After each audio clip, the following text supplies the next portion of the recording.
Coming up on 2020 on ID, a glittering city and the dark side of greed. It's a story that has everything in it. Drugs and millions of dollars, kidnapping and crime. A self-made millionaire who had it all. Houses, cars, a beautiful wife. Now they wanted it too and would do anything to get it. They said we kidnap him. We'll shake him down, and then we'll let him go, and that's it. That was the plan. The problem is it turned into a lot more than that. Now, I got 2 bullets in this gun. They would take me to a chair, put a gun to my head, cock the hammer.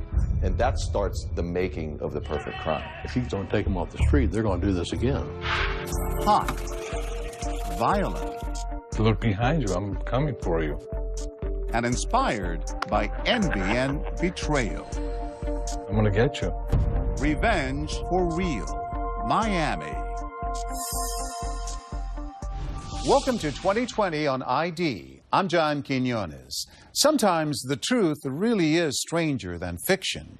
You're about to see a true-life tale of betrayal and revenge, full of so many twists and turns and life and death drama that it's hard to believe it actually happened. As first told in 2013, this is the real story, with interviews from the real people involved and dramatic recreations based on what actually happened. It's set in Miami, the kind of town where luxury can blur the line between fantasy and reality, and envy can turn to murder. They say living well is the best revenge, and self-made millionaire Marc Schiller was living well. I started creating businesses since I was 9, finding different ways to make money. I would stand outside of the supermarket, Wallbounds in Brooklyn, and offer to carry people's groceries home for a dime a quarter. He grew up poor, first in Argentina and then New York. Come on, you ready? But now he had a beautiful wife and 2 beautiful children. And everything he touched seemed to turn to gold. Come to the daddy. Come over here. I was making a considerable amount of money, but I lived a normal life. Of course, normal is a relative term. In his safe, $14,000 in cash, $100K in his checking account. He owned a number of businesses, a successful accounting firm, My accounting practice, it was a cash cow. a nutritional supplement company. Plus, he had investments, a 34-story condominium tower, a restaurant. Oh yes, in the Cayman Islands, $500,000 in offshore accounts. And he had a friend, George Delgado. Hi, Mark. His assistant introduced them. She comes to me and she says, my husband, Jorge Delgado, he just lost his job. We're living with my parents. Could you give him a job? And I've always been, softy, so I said, okay, bring him in. He started out as a gopher, but after only 4 years, he'd worked his way up to become Marc's right-hand man. It's a good stuff. Yeah. Marc became a very good friend of George, taught him the business and kind of made him a man that could do something and support himself. George Delgado devoted his life to Schiller. My wife would make him food. He was like part of the family. And Schiller wanted to reward his loyalty. What happened eventually, I said, okay, let's do something else. I said, let's form a mortgage buying and selling business. He'd made partner, and Delgado was grateful, of course. But it wasn't enough. He wanted more. His own deals, his own identity. He wanted to improve himself. One more, let's go. And all that started to come true for him at a place called the Sun Gym. Good job, man. Right on. Well, the Sun Gym was the place where people were pumping iron, they were using steroids to help themselves look better, and they were interested in breaking into the Miami scene. And no one was more interested than the manager of the gym, Danny Lugo. Check him out. Lugo was a very personable guy. He looked sort of like a thug, but he was a very charming man. He was, for lack of a better term, smooth. He had wives that he divorced that still would do anything for him. If you had to pick a word, you'd say he was the brains behind this organization. But I have to say that's really stretching the word brains. But you don't have to be smart to be dangerous. And Lugo was soon filling Delgado's head with ideas. Not all of them 100% legal. So what are you doing tonight? Right from the get-go, I didn't like him. He was one of these characters you can tell was bad news. So, Lugo had a criminal record for fraud, and Schiller says he told Delgado not to trust him. I pulled him aside, who's this guy? He's a friend I made at the gym. You're going to the gym? And I said, you gotta be kidding me. He had to know Jorge. He was a slim little guy. He's not a gym type. And that's when Mark starts to try and pull away from George. Hey, Mark. When Delgado started getting into shady business deals with Lugo, Schiller says he finally cut him off, dissolving their partnership. I'm not signing this. I go, listen, last thing I'm gonna tell you is if you stay friends with Lugo, you're gonna end up getting in trouble. Just remember these words today. And that was the last time I talked to him. Delgado was devastated. What was he going to do for money?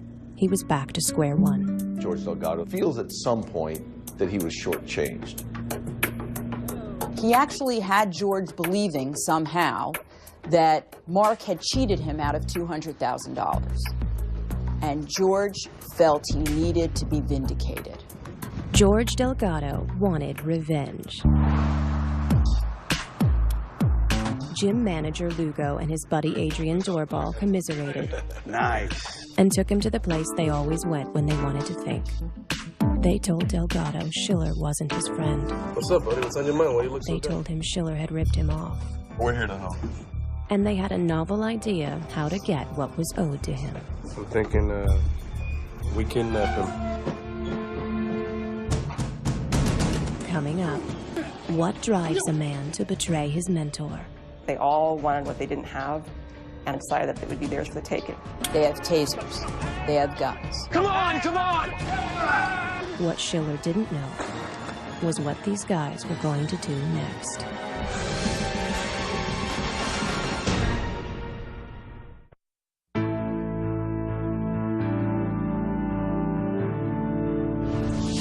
Marc Schiller was living the American dream. He started with nothing and made his fortune through hard work.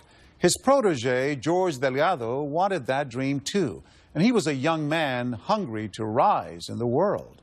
But the two men had a falling out, and Delgado now felt he had nothing. That meant Marc Schiller was in a lot of trouble. What drives a man to betray his mentor? Well, he was an ex-mentor now. An ex-mentor who had everything Delgado wanted. You knew you could always count on me. Whatever problem he had, whatever he had, he needed. Well, Delgado needed a lot. I would never said no to him. I was always there for him as a friend. And that was really all this was about. George Delgado's with his two buddies, and he's complaining. I deserve more. George needed his friend's money. After all, Schiller had cut him off. Wasn't Delgado entitled to a little revenge? So Lugo gets a brilliant idea that we'll shake him down and then we'll let him go, and that's it. Think about it. That was the plan. The problem is it turned into a lot more than that. I don't know what Lugo painted in his head that made him change, but from the time he met Lugo, he became a different person. They say envy burns brightest in the dark. They all wanted what they didn't have, and I think that they saw some money in front of them and decided that it would be theirs for the taking. Come on, man, let's go.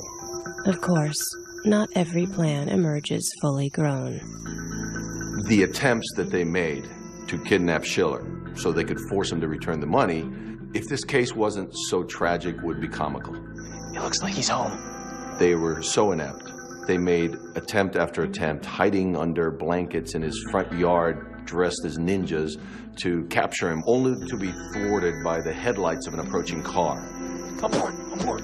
And then they're running through backyards yelling, abort, abort, like this is some kind of CIA mission. Oh, there he is. Duck. There were some things that happened in hindsight that I see now, but at the time, I pay no attention to them. But practice makes perfect. Is he looking over here? And the gang from the Sun Gym was about to get lucky. Okay, all right, let's go. You ready? Don't mess this up. Marc Schiller is on his way home from his restaurant. Now. I usually parked in front. That day, for some reason, I parked in the back. All of a sudden, three guys approached me from behind. I thought they wanted to steal the car. So I said, if you want the car, take it. They have tasers, they have guns, and they just begin beating and mostly tasing him. Come on, come on! They drag him into a van. Hurry up, get him in the car! I was terrified. I just thought it was a hit. They were just going to take me somewhere, shoot me. Take him up! They put tape around my eyes. They put me in between the driver's seat and the first bench. Yeah, yeah! The van races away, and one of the kidnappers makes a phone call. The Eagle has landed. And for Marc Schiller, the first hints that this isn't random, it's personal. Shut it! You don't have the right to live the life you do. And one of the guys said, you have no. And I go, oh, so they know me. They were having a great time. You thought that they won the lottery. Grab that watch, man. They take his presidential Rolex, his jewelry, and then suddenly drive into a warehouse. So they took me out of the van. And that's when basically the torture begins. Then they started beating me with bat, shock, punching. They were taking turns, I guess. And finally, the motive becomes clear. We want to talk about some of your assets. Give us a list of it. Come on. We want a list of your assets. And I go, what for? I wasn't really panicked because whatever they wanted, they weren't going to get it if I was dead. But if you want to get to someone, threaten the ones they love. Your pretty wife and your two beautiful, beautiful children. They told me, if you don't cooperate and give us what we want, we're going to bring your wife and kids here. We're going to take turns raping your wife. Over and over again. And we're going to chain your kids to the wall. Schiller says in that one instant, everything changed. Okay, I'll do it. All right, start talking. So whatever you want, you can have it. But let's make a deal. You let my wife and kids go out of the country, and you can have whatever you want. That's the deal, you know, because that was their leverage. And once they lost their leverage, that was it. At least I thought so anyway. But the kidnappers had a different kind of leverage in mind. It's ringing. They made me call my wife. Hello. And I said, hey, she said, where are you? Oh, I'm fine. I had to go on a business trip. Because they would tell me what I had to say. And the next day I said, I want you to do me a favor. Just take a change of clothes and leave the country. Tonight? Are you kidding? Leave everything else there just what it is. Right now, you gotta leave right. Good job, boy. Good job. His wife is Colombian. And, you know, in South America, back then, a lot of times if you were kidnapped, there was a pretty good chance the police were involved. And so with that in mind, when he called his wife and told her, you need to go to your mother's in Colombia and don't call anybody, especially the police, she didn't. In those first days, Marc had been racking his brain trying to figure out who these guys could be. And then, with one remark, the kidnappers give it away. We know your assets. And finally they said, since you're not giving us a list of assets, we're going to give you a list of your assets. Bingo. There was only one person. How about the $10,000 you got locked up? The $500,000 in overseas account. Condos in South Beach. They had the list of assets better than I did. So I knew automatically Delgado. He knew George Delgado was involved, and he had recognized Danny Lugo's voice from prior meetings. So he'd put the pieces together. What Schiller didn't know was what these guys were going to do next. Sign right there. And that starts the making of the perfect crime. Thank you, buddy. Because they then have him to themselves. And if he dies, his wife's in Colombia, nobody really knows what happened. She doesn't trust the police. These idiots could actually get away with it. Coming up, days turned into weeks. He's signing away his house, They took his cars. condos, They started transferring his bank account money. everything that that man owned. So at this point, they have to kill him.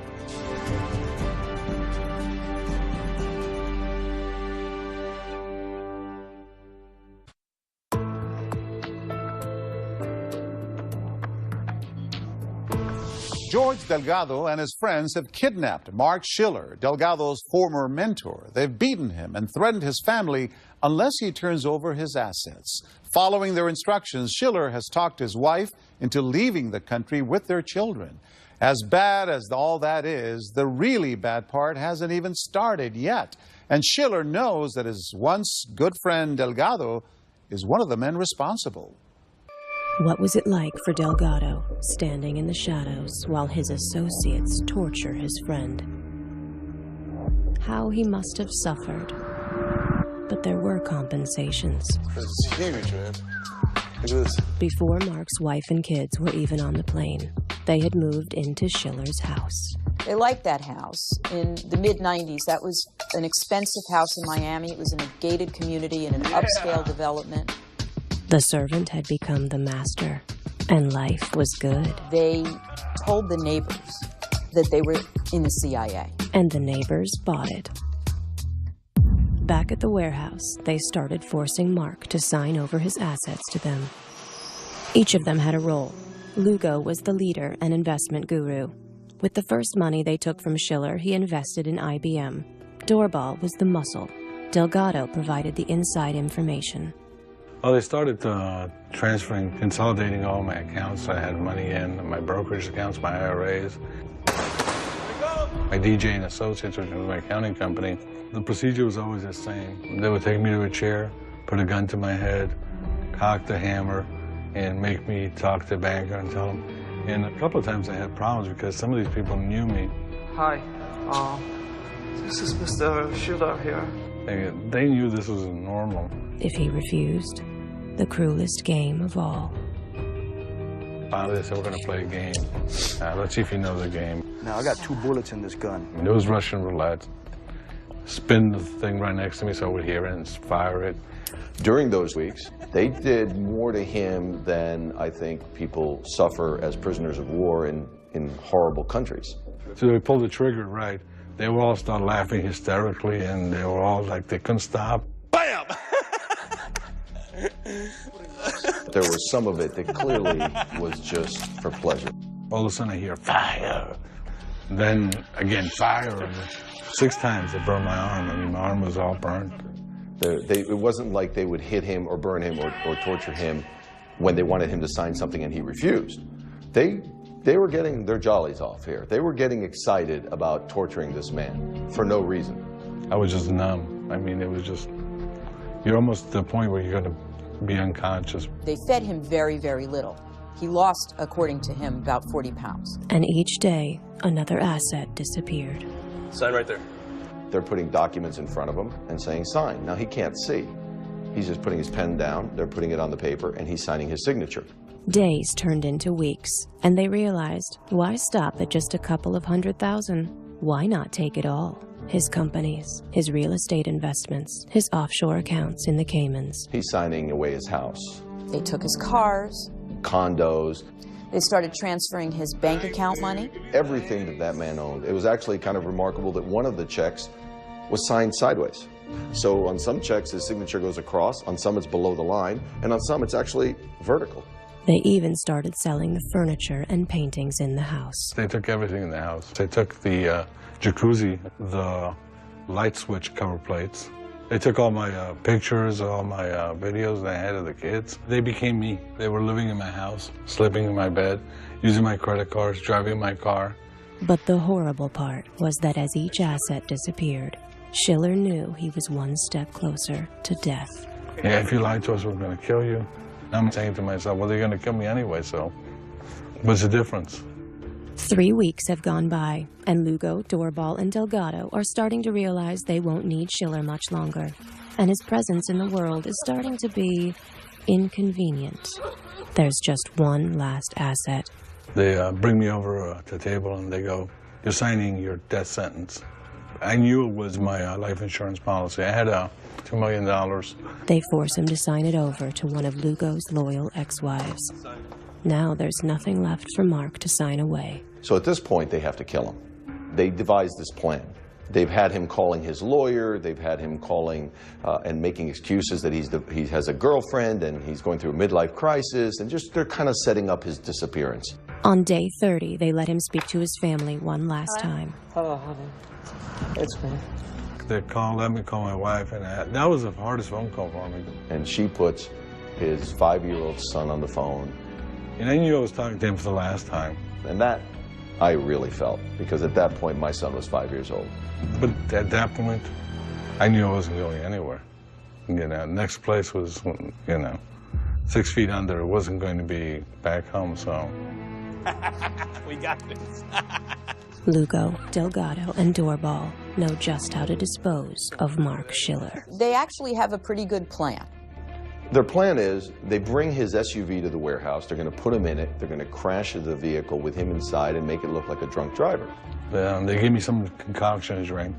Come on, man. Have a drink. Have a drink. It's good for you. After maybe 30, 40 seconds, maybe a minute, I was out. And with him inside, they crash it into a pole. They get out. They spread gasoline inside the car. They lit the car on fire.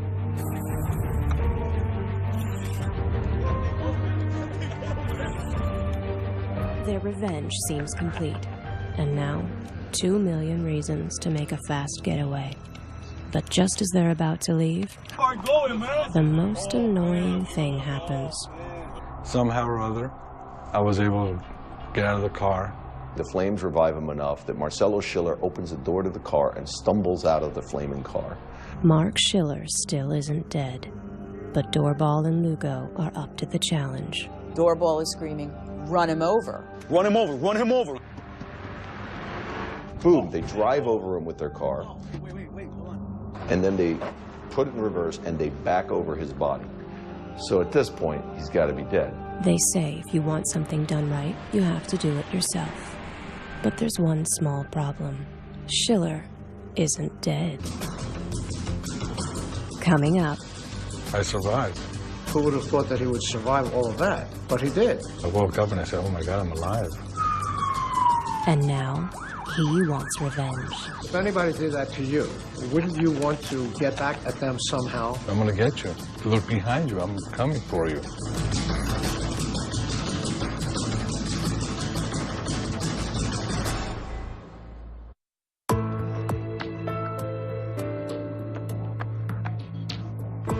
Marc Schiller wasn't supposed to be alive. A gang of 3 men, including his one-time protege and friend, George Delgado, have kidnapped and tortured him and then made him sign away all his assets. Then they put him in a car, crashed it, burnt it, and when he somehow crawled out, they ran over him twice. It should have killed him, but it didn't. They say every awakening is sweet, but some are sweeter than others. Marcelo Schiller wakes up in the ER. You know, I woke up and I said, oh my God, I'm alive. Not that everything was perfect. And the pain was just, couldn't be described, the pain I was in. His pelvis was shattered when the car ran over him. His bladder had been ruptured, and surgeons had to remove his spleen. Who would have thought that he would survive all of that? But he did. Marc Schiller calls private investigator Ed Du Bois from his hospital bed. It was hard for me to focus on this rambling, slurred speech story. Can you send me to security guards right away, please? So he calls Ed Du Bois, and Ed Du Bois says, look, if these guys really want you dead, and I put a guard at your door, they're going to kill you and my guard. And I had no idea whether the story was true or not. But if it was true, then he should leave. Leave as soon as possible. His immediate need was to survive. When Schiller's name didn't show up in the newspapers the next day, the gang realized he might not be dead. They had a living eyewitness that could put them away. So I would think that that would be the reason they'd be looking for him. And in fact, they already were. So they start calling hospitals. And Jackson Memorial Hospital says, yes, there's a Marcelo Schiller here. We left at 8 o'clock, And at 10 o'clock they came in. As they're walking the halls of Jackson Memorial Hospital, Marcelo Schiller is on an air ambulance flight to New York. They came very close to killing him a second time. Marc Schiller is alive, and now he wants revenge. Just before he boards a plane to New York, far from the reach of the gang, he calls George Delgado. I'm gonna get you.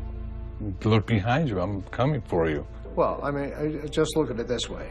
If anybody did that to you, wouldn't you want to get back at them somehow? But surprisingly, Schiller doesn't go to the cops right away. I've always been criticized. Why didn't you go to the police sooner?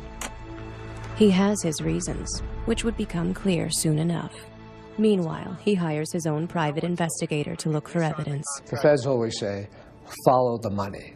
Okay, so that's what they did. Du Bois notices that many of the assets signed over by Schiller were actually notarized by none other than the owner of Sun Gym, John Meese. And John Meese was a guy that went to the same high school as I did. Meese tells Du Bois it's all a misunderstanding and sets up a meeting. But Lugo and Delgado are late. Being the good investigator he is, he starts going through the trash. Each one of the pieces of trash we pulled out was more dramatically involved in the case than the other. And there was photocopies of bank statements, photocopies of checks from the Sun Gym to all the bad guys, and copies of checks from Schiller's account. It was obvious to me that somebody had been in there probably the night before, or the day before, going through all the evidence and throwing it away. It was really amazing. When Delgado finally arrives, he says it's all a misunderstanding. And George Delgado starts just trying to spin something, but Ed isn't going to have any of it. I said, you almost had the perfect crime here, but Marc Schiller's alive, and we're going to put your ass in jail. And he held up both of his hands. He says, there's no need for that. I said, oh, yeah, really? Why? He said, we're going to give you all the assets back. And he said, we need a contract. We need a contract signed by you and Marc Schiller that you're going to accept the $1,260,000 check from us with the agreement that you will never go to the police department and tell anybody. So I'm thinking real quickly, number one, this is an unenforceable contract. You can't ever do this. And number two, how are they going to get any lawyer to draw this up? Schiller's representatives, Du Bois, his lawyer, they go, sure, we'll enter into this agreement. The plan being, we'll get all of our clients' money back. Because if we go to the police now and have you arrested, you're going to use all that money to hire the best defense lawyers you can find. We'll never get the money back. Ed Du Bois and Marc Schiller negotiate with the bad guys for 4 months. But when it becomes clear the bad guys are just stalling, Schiller and Du Bois finally go to see Miami-Dade police detective Iris Deacon. He came on April 21st of 1995. He came with a story of tortured, kidnapping, tortured, and attempted murder. They tell her the whole tale, and she is skeptical. 4 months later, I have to question your credibility at that time. A true victim would come to the police immediately. So they're listening to a story and they just don't buy it. There were a lot of things that were suspicious, only because of the fact that he didn't come to us first. She wondered, was he hiding something? And now I know. Now I'm like really upset. These guys aren't going to believe him. But even though she isn't entirely buying it, Iris Deacon does begin looking into his story. The first day I met Marc Schiller, after the interview, I went down to his residence on Ocala Cove. I talked to one neighbor, and the neighbor told me, yes, that he knew Schiller, but had not seen him since November, and that since then, somebody else has taken over the house. I told myself, oh boy, this is good. Maybe there was something to this after all, so she began examining the paper trail. I had started to get the subpoenas for Schiller's offshore accounts. But meanwhile, the bad guys are still living large. They wanted everybody to believe they were high rollers. They were very good-looking men, and women liked them. There are toys to buy, girlfriends to impress. The party's inside. But they're already beginning to run low on funds. After all, they had that lifestyle to maintain. Now, how could they possibly make more money? Du Bois warns the cops that these guys are going to do it again. I told him, I said, Iris, this is the meanest group of criminals that I have ever investigated. If you guys don't take them off the street, they're going to do this again. And she commented, I think you've been watching too much TV. Deegan remembers it differently. She asks Schiller to take a polygraph to confirm he's telling the truth. If I'd had access to Marc Schiller, those subjects would have been arrested. But Marc Schiller, believing the police aren't taking him seriously, skips the polygraph. I think the people that dropped the ball are Marc Schiller and Ed Du Bois. The Miami-Dade Police Department worked that investigation. What they didn't have was a willing victim. If he'd have wanted revenge, he should have come to us at first. In fact, Schiller leaves the country to rejoin his wife and kids, now living in Colombia. He's out of here. The police aren't taking him seriously, and he goes back to South America, which is a shame, because had they listened to him, the next victims might still be alive. Coming up, another day, another millionaire. Hey, who is that? Grigo, my ex-boyfriend. And she says, oh, that's my ex-boyfriend. He's very wealthy. That was their business plan. Find wealthy men, have somebody finger them, and then go out and get them.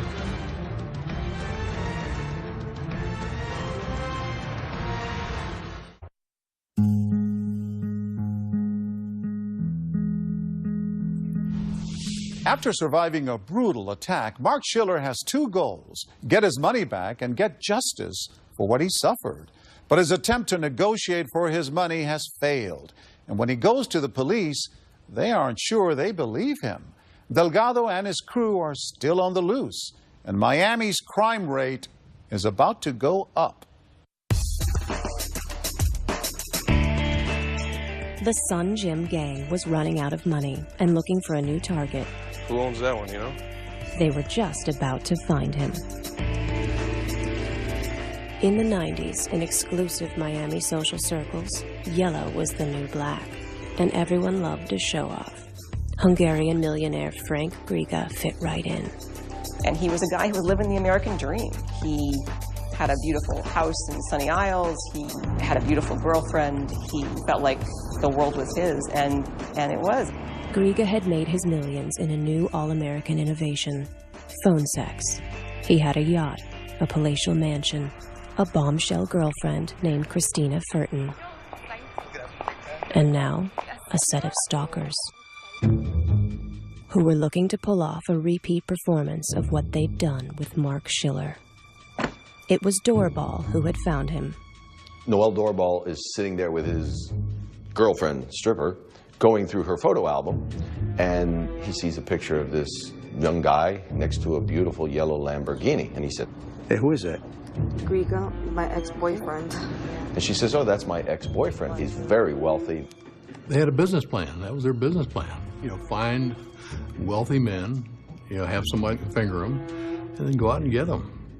That was who Danny wanted to be, and that was who Doorball wanted to be.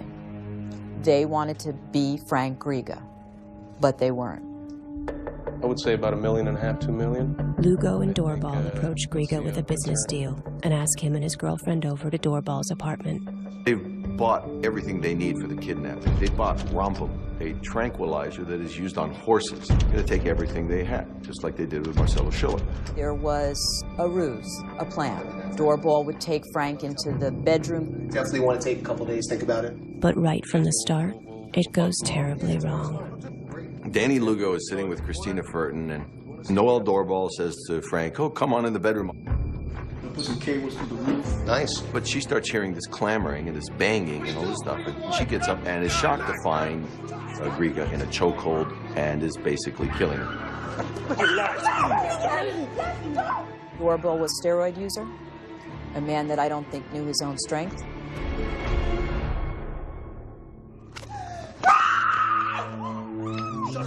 She screams and immediately injected with Rompum, and the plan is already going south.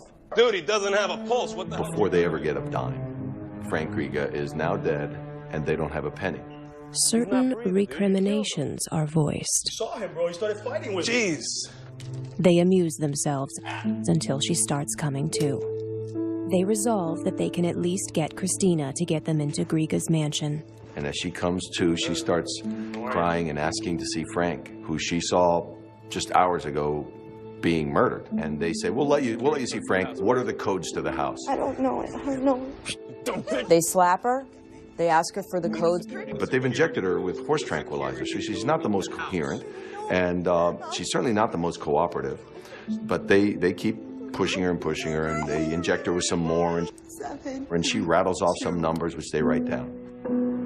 Lugo drives to the mansion, but the code doesn't work. So he calls Delgado and Doorball, who were at the house. Danny Lugo, on speakerphone, dials Noel Doorball and says, I need another code. The code didn't work. Get one. Hold on. And at this point, Doorball gets back on the phone, and his words to Danny is, Yo, man, this bitch is cold. Christina was shot with enough horse tranquilizer to kill 4 1,000-pound horses. So now they've got 2 dead bodies and not a dime. So what do you do?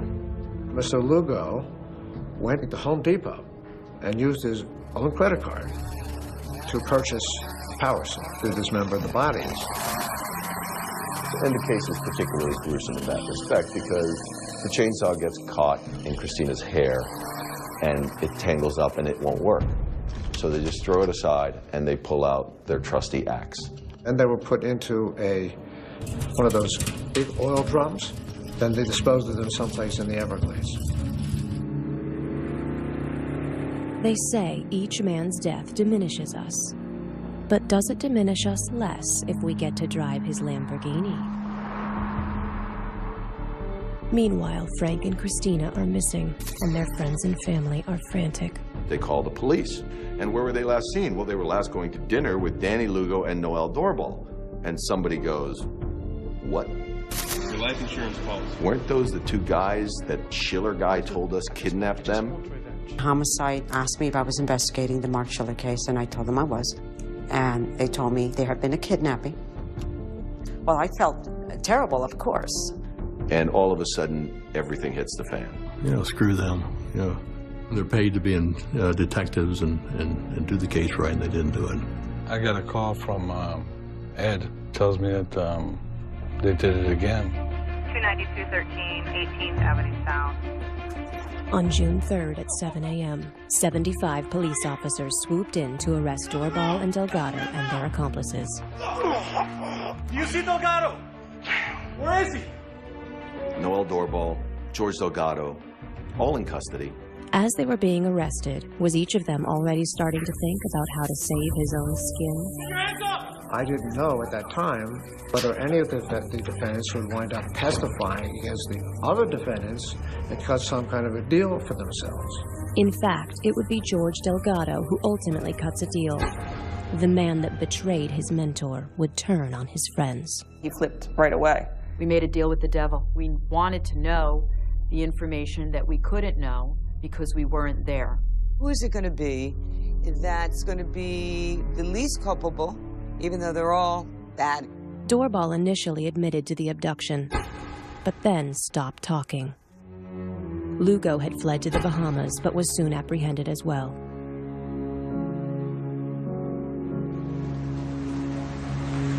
The trial began on February 24th, 1998. It took 6 months. There were 1,200 items of evidence. And 2 juries to bring closure for the families of Griga and Furton. The assistant state attorney was Gail Levine. This was a life-changing case for me. This case was the reason why I'm a career prosecutor. They slapped me, they hit me, For star witness Marc Schiller, seeing the men who had tortured him in handcuffs was a moment to savor. So, sort of a kind of a power trip thing. I was the one with the power, and just they had lost all their power, so. And for investigator Ed Du Bois, I loved it. You know, I looked every one of them right smack in the eye, and I just loved testifying against those bastards. The evidence brought forth by Gail Levine was unassailable. The verdicts came in. Daniel Lugo is guilty of first-degree murder. It took only 14 minutes for the jury to decide to sentence Lugo to death, 18 minutes for Doorball. It was a sobering moment. I remember exactly where I was, how I felt, how it sounded. For Marc Schiller, after 4 years, finally vindication, payback, revenge. He has returned from South America numerous times to help the prosecution. Now he comes back to help one more time. Marcelo Schiller did not have to come back for the penalty phase. He wasn't needed, but he did. Yeah, I came back. He reads an impact statement that everyone agrees is incredibly powerful. He gets off the stand, and then... Schiller came all the way back from Colombia at the behest of the assistant state attorney on the case, Gail Levine, not knowing what was about to happen to him. And as he walks out of my courtroom door, the FBI grabs him. The FBI has just 3 words to say to him. That you're under arrest. Revenge is a tricky thing. Want it too badly, and it can come back to bite you. Marcelo Schiller had helped put away his tormentors, but in doing so, helped the feds build a case against himself. He comes back and takes a stand, and as he walks out of my courtroom door, the FBI grabs him and charges him with Medicare fraud. Like so many other Miami stories, things turned out to be not quite what they seemed. Remember his nutritional company? The feds say he used it to bill $14.6 million in fraudulent Medicare charges. The FBI was waiting for him, and nobody can tell me that Gail Levine didn't know about that, okay? I think Gail Levine was in a difficult position. If the feds are investigating, they're investigating. I was very focused on what I needed to do. Whatever the federal government was doing was really not my concern. There are times when the federal government has its investigation and we have ours. And sometimes we coordinate those and sometimes we do not. We intentionally and respectfully keep them separate. In the end, Schiller pled guilty to a single count of Medicare fraud. At the last minute, he received help from an unexpected source. I was asked by his lawyer if I would go testify in federal court on Marcelo Schiller's behalf, which is unheard of. You know, judges just don't do that. But there just was something different about this case. That man was tortured worse than a prisoner of war. It was horrific. Just something in me told me that it should be taken into consideration in the sentencing for the Medicare fraud. And what of George Delgado? In a story full of revenge, perhaps he got the final payback by fingering Marc Schiller to the FBI. He served 9 years but is now free. His new wife told us he's a changed man who wants to put these events behind him. When you look at all, Danny Lugo was bad, you know, but George Delgado, in my mind, was worse. This is not your typical case. Then this is not your typical story with a happy ending. They almost got away with it. If Marcelo Schiller had died, they might very well have gotten away with that crime. I think everything happens for a reason. Maybe I'm still learning what the reason was. Well, it's a story that has everything in it. It has fast cars and beautiful women and drugs and millions of dollars, kidnapping and crime. And in that sense, yeah, it's a Miami story. As for the lack of resolution, the lack of a clear hero, I think that's just life. Marc Schiller served 46 months. The